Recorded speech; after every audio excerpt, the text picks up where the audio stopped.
Hello friends, എല്ലാവർക്കും Sunitha kitchen ബ്ലോഗിലേക്ക് സ്വാഗതം. ഇന്ന് എല്ലാ വീട്ടമ്മമാർക്കും ഉപകാരപ്പെടുന്ന കുറച്ച് നല്ല നല്ല ടിപ്സുകളായിട്ടാണ് വന്നിരിക്കുന്നത്. അപ്പം നിങ്ങളെല്ലാവരും വീഡിയോ സ്കിപ്പ് ചെയ്യാതെ കാണണം. വീഡിയോ കണ്ടുകൊണ്ടിരിക്കുമ്പോൾ ഇഷ്ടപ്പെടുകയാണെങ്കിൽ എൻ്റെ ചാനലൊന്ന് സബ്സ്ക്രൈബ് ചെയ്ത് സപ്പോർട്ട് ചെയ്യണേ. ഇതുവരെ എന്നെ സപ്പോർട്ട് ചെയ്ത എൻ്റെ എല്ലാ കൂട്ടുകാർക്കും ഒരുപാട് നന്ദിയുണ്ട്. ഇനിയും എല്ലാവരും ഒന്ന് സപ്പോർട്ട് ചെയ്യണേ. അപ്പോൾ ഇന്നത്തെ ആദ്യത്തെ ടിപ്സ് വാസലിൻ കൊണ്ടുള്ള ടിപ്സാണ് കേട്ടോ. വാസലിൻ കൊണ്ട് പല ഉപയോഗങ്ങളുണ്ട്. അപ്പോൾ ഇന്ന് ഞാൻ കാണിക്കുന്നത് നമ്മുടെ ഹെൽമറ്റ്, എത്ര അഴുക്ക് പിടിച്ച ഹെൽമറ്റിൻ്റെ കണ്ണാടിയും നമുക്ക് പുതുപുത്തനാക്കാനുള്ള നല്ലൊരു ടിപ്സാണ് കേട്ടോ. അപ്പോൾ ഞാൻ ഇവിടെ ആ ഒരു ഗ്ലാസിൻ്റെ പുറത്തെല്ലാം നല്ലതുപോലെ പൊടി പിടിച്ചിട്ടുണ്ട്. അപ്പോൾ അതിന് വേണ്ടി ഞാൻ ഇവിടെ വാസലിൻ എടുത്തിട്ടുണ്ട്. ഇനി നമുക്ക് ആ ഒരു ഗ്ലാസ്സിലേക്ക് കുറച്ച് അതിൻ്റെ ആ ഗ്ലാസിൻ്റെ അകത്തും പുറത്തും എല്ലാം നല്ലതുപോലെ ഒന്ന് വാസലിൻ തേച്ച് കൊടുക്കാം. അപ്പോൾ ഇതുപോലെ ഒന്ന് എല്ലാ ഭാഗത്തും ഒന്ന് തേച്ച് കൊടുത്തതിന് ശേഷം നമുക്കിത് എല്ലാ കൈകൊണ്ടൊന്ന് നല്ലതുപോലെ ഒന്ന് തേച്ച് കൊടുക്കണം. അതിനുശേഷം നമുക്ക് ഒരു ടിഷ്യൂ പേപ്പർ എടുത്ത് അത് നല്ലതുപോലെ തുടച്ച് വൃത്തിയാക്കി എടുക്കാം കേട്ടോ.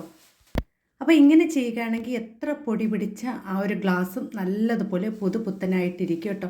അപ്പോൾ ഞാനത് ഇവിടെ ഗ്ലാസ് തുടയ്ക്കുമ്പോൾ തന്നെ അറിയാം നല്ലതുപോലെ അഴുക്ക് പോയി കിട്ടുന്നുണ്ട്. അപ്പോൾ നമുക്ക് ആ ഒരു ഇത് ടിഷ്യൂവിൽ നോക്കുമ്പോൾ തന്നെ കാണാം കേട്ടോ. ഇത് തുടച്ചതിന് ശേഷം അപ്പോൾ നമ്മൾ ആ ഒരു ടിഷ്യൂവിൽ നോക്കുമ്പോൾ തന്നെ നല്ലതുപോലെ ആ ഒരു ഗ്ലാസ്സിലുള്ള അഴുക്കെല്ലാം അത് ടിഷ്യൂ പേപ്പറിലായിട്ടുണ്ട് കേട്ടോ.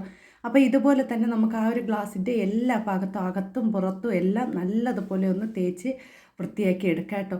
ഇങ്ങനെ ചെയ്യുകയാണെങ്കിൽ എത്ര അഴുക്ക് പിടിച്ച ഇത് ഹെൽമറ്റ് നല്ല പുതുപുത്തനാക്കാം കേട്ടോ. അപ്പോൾ നല്ലതുപോലെ അഴുക്കുണ്ടായിരുന്നു, അതെല്ലാം നല്ലതുപോലെ ഇളകി കിട്ടിയിട്ടുണ്ട്. അപ്പോൾ ഇതുപോലെ എല്ലാവരും ഒന്ന് ട്രൈ ചെയ്ത് നോക്കണേ. ഇനി അടുത്ത ടിപ്സ് ഒന്ന് കണ്ടാലോ. നമ്മൾ ഇതുപോലത്തെയൊക്കെ തൂക്കുപാത്രങ്ങൾ നമ്മൾ എടുത്ത് കുറച്ച് ദിവസം വയ്ക്കുമ്പോൾ തന്നെ അത് അടപ്പൊക്കെ നല്ലതുപോലെ മുടുക്കുമായിരിക്കും. കാരണം അതിൻ്റെ ആ ഒരു തിരുമ്പൊക്കെ പിടിച്ച് പെട്ടെന്ന് ഇളകി വരാതിരിക്കും. അങ്ങനെ വരുമ്പോൾ നമുക്ക് ഇത് പെട്ടെന്ന് നമുക്ക് ഈ ഒരു അടപ്പൊക്കെ ഇളക്കി കിട്ടാനുള്ള നല്ലൊരു ടിപ്സാണ് കേട്ടോ. അപ്പം നമ്മൾ ആ ഒരു അടയ്ക്കുന്നതിൻ്റെ ആ ഒരു ഭാഗത്ത് കുറച്ച് വാസലിൻ എടുത്ത് ഇതുപോലെ ഒന്ന് തേച്ച് കൊടുക്കുക. നമ്മൾ ഈ ഇതുപോലത്തെ പാത്രങ്ങൾ സൂക്ഷിച്ച് വെക്കുകയാകുമ്പോൾ ഇതുപോലെ ചെയ്തിട്ട് വെക്കുകയാണെങ്കിൽ എത്ര ദിവസമായാലും നമുക്കത് തുരുമ്പ് പിടിക്കാതെ നമുക്കിരിക്കും കേട്ടോ. അപ്പോൾ അതിന് ശേഷം നമ്മൾ ഈ ഒരു അടപ്പ് അതിലേക്ക് അടച്ചു കൊടുക്കുകയാണെങ്കിൽ നമുക്ക് എത്ര നാൾ കഴിഞ്ഞാലും ആ ഒരു അടപ്പിൽ തുരുമ്പ് പിടിക്കുകയോ അതുപോലെ തന്നെ ആ ഒരു അടപ്പ് ഇളക്കാൻ പറ്റാത്ത രീതിയിലാവുകയോ ചെയ്യില്ല കേട്ടോ. അപ്പോൾ ഞാൻ എല്ലാ ഭാഗത്തും ഒന്ന് തേച്ച് കൊടുത്തിട്ടുണ്ട്. അതിന് ശേഷം നമുക്ക് ഈ ഒരു അടപ്പ് എടുക്കുമ്പോൾ അറിയാം നല്ലതുപോലെ പെട്ടെന്ന് തന്നെ ഇളകി കിട്ടും കേട്ടോ. അപ്പോൾ ഇതുപോലെ എല്ലാവരും ഒന്ന് ചെയ്ത് നോക്കുക കേട്ടോ. നല്ലൊരു ടിപ്സാണ്.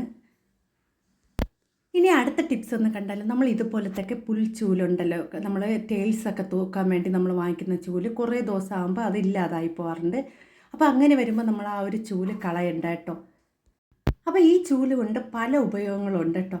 അപ്പം ഞാൻ ഇവിടെ നമ്മൾ വേസ്റ്റ് കളയാൻ വേണ്ടി വെച്ചിരുന്ന ചൂലാണ്, അതപ്പോൾ ഞാൻ എടുത്തിട്ടുണ്ട്. ഇനി അതിൻ്റെ ഒരു ആ കമ്പി കെട്ടി വെച്ചിരിക്കുന്ന അതെല്ലാം ഒന്ന് നമുക്ക് അഴിച്ചെടുക്കാം കേട്ടോ. ആ കെട്ടി വെച്ചിരിക്കുന്ന ആ കമ്പിയുടെ ഭാഗമൊക്കെ ഒന്ന് നമുക്കിത് അഴിച്ചെടുക്കണം.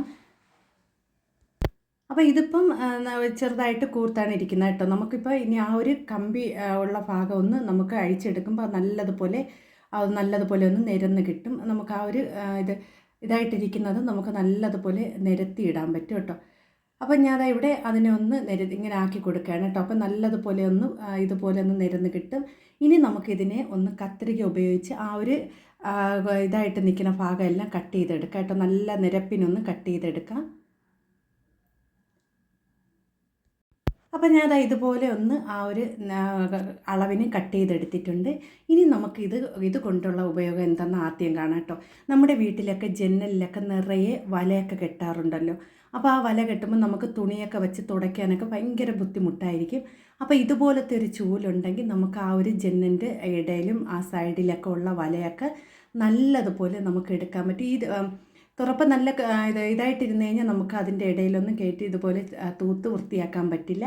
അപ്പോൾ ഇങ്ങനെ ചെയ്യുകയാണെങ്കിൽ നമുക്ക് വളരെ ഈസി ആയിട്ട് തന്നെ ഈ ജനൽ കമ്പികളിലും അതുപോലെ തന്നെ ആ ഗ്ലാസ്സിലൊക്കെ ഇരിക്കുന്ന പൊടിയെല്ലാം നല്ലതുപോലെ വൃത്തിയാക്കി എടുക്കാൻ പറ്റും കേട്ടോ. അപ്പോൾ ഇത് കൊണ്ടുള്ള ഒരു ഉപയോഗമാണ് കേട്ടോ. അപ്പോൾ ഇതെല്ലാവരും ഒന്ന് ട്രൈ ചെയ്ത് നോക്കണം. പഴയ ചൂലൊക്കെ ഉള്ളപ്പോൾ അത് കളയാതെ ഇതുപോലെയുള്ള കാര്യങ്ങൾക്ക് നിങ്ങൾ ഉപയോഗിക്കുകയാണെങ്കിൽ നമുക്ക് കുറേ നാൾ സൂക്ഷിക്കാൻ പറ്റും കേട്ടോ. ഇനി അടുത്ത ടിപ്സ് ഒന്ന് കണ്ടാലോ. നമ്മുടെ വീട്ടിലൊക്കെ നിറയെ ചെവിരിലും അതുപോലെ തന്നെ എല്ലാ ഭാഗത്തും മാറാല കെട്ടാറുണ്ട്. എത്ര തന്നെ വൃത്തിയാക്കിയാലും 2 ദിവസം ആകുമ്പോൾ അത് പിന്നെയും വല കെട്ടി നിറയെ വരാറുണ്ട്. അപ്പോൾ അത് പെട്ടെന്ന് വരാതിരിക്കാൻ വേണ്ടി നമുക്ക് എളുപ്പം ചെയ്യാൻ പറ്റിയൊരു ടിപ്സാണ് കേട്ടോ. അപ്പോൾ ഞാൻ ഇവിടെ ഒരു പാത്രത്തിലേക്ക് മഗ്ഗിലേക്ക് കുറച്ച് വെള്ളം എടുത്തിട്ടുണ്ട്. ഇനി ഇതിലേക്ക് കുറച്ച് കോൾഗേറ്റ് ചേർത്ത് കൊടുക്കാം. ഇനി ഇവിടെ ഒരു അര സ്പൂൺ അളവിലാണ് കോൾഗേറ്റ് ചേർത്ത് കൊടുക്കുന്നത്. ഇനി ഇതിലേക്ക് നമുക്ക് ചേർത്ത് കൊടുക്കുന്നത് കർപ്പൂരമാണ് കേട്ടോ. കർപ്പൂരം കൊണ്ട് നമ്മൾ തുടയ്ക്കുകയാണെങ്കിൽ ഒട്ടും തന്നെ മാറാല കിട്ടില്ല കേട്ടോ. അപ്പം ഞാൻ ഇവിടെ 2-3 കർപ്പൂരം ഒന്ന് പൊടിച്ച് ഇതിലേക്ക് ചേർത്ത് കൊടുക്കുകയാണ്. നമുക്ക് പെട്ടെന്ന് തന്നെ ആ കർപ്പൂരം പൊടിഞ്ഞ് കിട്ടും കേട്ടോ. കൈകൊണ്ട് ഇതുപോലെ ഒന്ന് ഇത് പ്രസ് ചെയ്ത് കൊടുത്തതിന് ശേഷം നമുക്കിതിലേക്ക് ഇട്ട് കൊടുക്കാം. ഇനി ഇതിലേക്ക് ഞാൻ കുറച്ച് വിനാഗിരിയും കൂടി ഒഴിച്ച് കൊടുക്കുന്നുണ്ട് കേട്ടോ. കർപ്പൂരം ഇട്ട് കൊടുത്തതിന് ശേഷം ഇതിലേക്ക് കുറച്ച് വിനാഗിരിയും കൂടി ചേർത്ത് കൊടുക്കാം. അതിനുശേഷം ഇതെല്ലാം കൂടി നല്ലതുപോലെ ഒന്ന് മിക്സ് ചെയ്തെടുക്കണം. ആ ഒരു കോൾഗേറ്റിന് എല്ലാം നല്ലതുപോലെ ഒന്ന് അലിഞ്ഞ് കിട്ടണം കേട്ടോ. അപ്പോൾ ഞാൻ ഇവിടെ ഒരു സ്പൂൺ ഉപയോഗിച്ച് ആണ് മിക്സ് ചെയ്യണം, അല്ലെങ്കിൽ നമുക്ക് കൈകൊണ്ട് തന്നെ നല്ലതുപോലെ ഒന്ന് മിക്സ് ചെയ്തെടുക്കാം. ഇനി അടുത്ത് ഞാൻ ഇത് തുടയ്ക്കാൻ വേണ്ടി എടുത്തിരിക്കുന്ന ഒരു തോർത്താണ് കേട്ടോ. ഒരു പഴയ തോർത്താണ് എടുത്തിരിക്കുന്നത്. അപ്പം ഞാൻ ഇതുപോലത്തെ ഒരു പഴയ തോർത്ത് എടുത്തിട്ടുണ്ട്. ഇനി നമുക്കിതിനെ ഈ ഒരു തുറപ്പയിലേക്ക് വച്ച് കെട്ടിക്കൊടുക്കാം കേട്ടോ. അപ്പം ഞാൻ ഇവിടെ പഴയ തുറപ്പ് എടുത്തിട്ടുണ്ട്. ഇനി അതിലേക്ക് നമുക്ക് ഈ ഒരു തോർത്ത് അതിലേക്ക് ഒന്ന് ചുറ്റി കെട്ടിക്കൊടുക്കാം കേട്ടോ. ഒരു കയറോ എന്തെങ്കിലും ഉപയോഗിച്ചൊന്ന് കെട്ടിക്കൊടുത്താൽ മതി. അതിനുശേഷം നമുക്ക് ഇത് നല്ലതുപോലെ ഒന്ന് കെട്ടിക്കൊടുത്തതിന് ശേഷം നമുക്ക് ഈ ഒരു തുണീനെ ഒന്ന് ചെറുതായിട്ടൊന്ന് നനച്ചെടുക്കണം. നമുക്ക് ആ കലക്കി വെച്ചിരിക്കുന്ന ആ വെള്ളത്തിലേക്ക് ഒന്ന് ചെറുതായിട്ടൊന്ന് മുക്കി കൊടുത്താൽ മതി കേട്ടോ. അധികം നല്ലതായിട്ട് മുക്കി കൊടുക്കണ്ട, ചെറുതായിട്ടൊന്ന് മുക്കി കൊടുത്താൽ മതി. ആ ഒരു ഈർപ്പം നിൽക്കണം. കാരണം നമ്മൾ മാറാലൊക്കെ അടിക്കുമ്പോൾ നമുക്ക് അലർജിയൊക്കെ ഉള്ളവർക്കാണെങ്കിൽ ആ ഒരു പൊടിയൊക്കെ വന്നടിച്ച് അലർജി കൂടാൻ സാധ്യതയുണ്ട്. അപ്പോൾ ഇതുപോലെ നനച്ച ശേഷം നമ്മൾ മാറാല അടിക്കുകയാണെങ്കിൽ ഒട്ടും തന്നെ പൊടി വന്ന് നമ്മുടെ മുറിയിലൊന്നും വീഴില്ല കേട്ടോ. അപ്പോൾ ഇങ്ങനെ ചെയ്യുകയാണെങ്കിൽ അലർജി ഉള്ളവർക്കും നമുക്ക് മാറാലൊക്കെ അടിച്ചെടുക്കാം. അപ്പോൾ കർപ്പൂരമൊക്കെ കൂടെ ചേർക്കുന്നതുകൊണ്ട് തന്നെ പെട്ടെന്ന് മാറാല ഇനി കെട്ടില്ല കേട്ടോ. അപ്പോൾ ഞാൻ എല്ലാ ഭാഗത്തും ആ ചുവരിലൊക്കെ ഒന്ന് തേച്ച് എല്ലായിടത്തും കൊടുക്കുകയാണ് കേട്ടോ. അപ്പോൾ എത്ര മാറാല ഉണ്ടെങ്കിലും അതെല്ലാം നമുക്ക് ഈ ഒരു തുണിയിൽ തന്നെ പറ്റി പിടിച്ചിരിക്കും. കാരണം നമ്മൾ തുണി ചെറുതായിട്ട് നനച്ചത് കൊണ്ട് തന്നെ നമുക്ക് പെട്ടെന്ന് തന്നെ ആ പൊടി പറന്ന് പോകാതെ തന്നെ ഈ തുണിയിലെല്ലാ അടുത്ത് നമുക്ക് പിടിച്ചിട്ടു. അതുപോലെ തന്നെ എല്ലാ റൂമിലും എല്ലായിടത്തും ഇതുപോലെ ഒന്ന് ചെയ്ത് കൊടുക്കാം കേട്ടോ. അപ്പോൾ നമുക്ക് 1 മാസം ആയാലും മാറാലയൊന്നും പിടിക്കില്ല കേട്ടോ. അപ്പോൾ ഇതെല്ലാവരും ഒരിക്കലെങ്കിലും ചെയ്ത് നോക്കണം കേട്ടോ. എല്ലാവർക്കും ഉപകാരപ്പെടുന്ന ഒരു വീഡിയോ ആണ്. അതുമാത്രമല്ല, നമ്മൾ ഹാളിലൊക്കെ സെറ്റിയൊക്കെ ഇട്ടിരിക്കുമല്ലോ, ആ സെറ്റിയുടെ അടിഭാഗത്തൊക്കെ ഇതുപോലെ നമുക്ക് പൊടിയൊന്നും ആവാതെ തന്നെ തുടച്ചെടുക്കാനൊക്കെ ഇത് നല്ലൊരു ഇതാണ് കേട്ടോ. ഇതുപോലെ ആ ഒരു ചൂലിൽ ഇതുപോലെ തുണി നനച്ച് ഇതുപോലെ ചെയ്ത് കൊടുക്കുകയാണെങ്കിൽ പൊടിയൊന്നും പറക്കാതെ തന്നെ നമുക്ക് എല്ലാ പൊടിയും നമുക്ക് വൃത്തിയാക്കി എടുക്കാൻ പറ്റും കണ്ടോ. ആ ഒരു ഈറമുള്ള തുണിയിൽ തന്നെ നല്ലതുപോലെ പറ്റി പിടിച്ചിരിക്കും, നല്ലതുപോലെ ടേലൊക്കെ വൃത്തിയാവുകയും ചെയ്യും കേട്ടോ. അപ്പോൾ നിങ്ങൾക്ക് ഈ ടിപ്സ് എല്ലാവർക്കും ഇഷ്ടപ്പെട്ടെന്ന് കരുതുന്നു. എല്ലാവരും ഒന്ന് ട്രൈ ചെയ്ത് നോക്കണേ. അപ്പോൾ നിങ്ങൾക്ക് ഈ വീഡിയോ ഉപകാരപ്പെടുകയാണെങ്കിൽ ഒന്ന് ലൈക്ക് ചെയ്യണേ. എല്ലാവരും എൻ്റെ വീഡിയോയ്ക്ക് ഒന്ന് ലൈക്ക് ചെയ്യണേ. ഇനി അടുത്ത ടിപ്സ് ഒന്ന് കണ്ടാലോ. നമ്മൾ ഇതുപോലത്തെയൊക്കെ പുതിയ ചൂല് വാങ്ങിക്കുമ്പോൾ, ഇത് പഴയ ചൂലാണ്, പുതിയ ചൂല് വാങ്ങിക്കുമ്പോൾ ഇതുപോലെ പൊടി അതിൽ നിന്ന് വീഴാറുണ്ട്. അങ്ങനെ വരുമ്പോൾ നമുക്ക് അത് പെട്ടെന്ന് മാറ്റാനുള്ളൊരു ടിപ്സാണ്. നമ്മൾ ഈ ചൂല് വാങ്ങിച്ച ഉടനെ നമ്മൾ ഇതിലേക്ക് ഒരു ചീപ്പ് ഉപയോഗിച്ച് പതുക്കെ ഒന്ന് തൂത്ത് കൊടുത്താൽ മതി കേട്ടോ.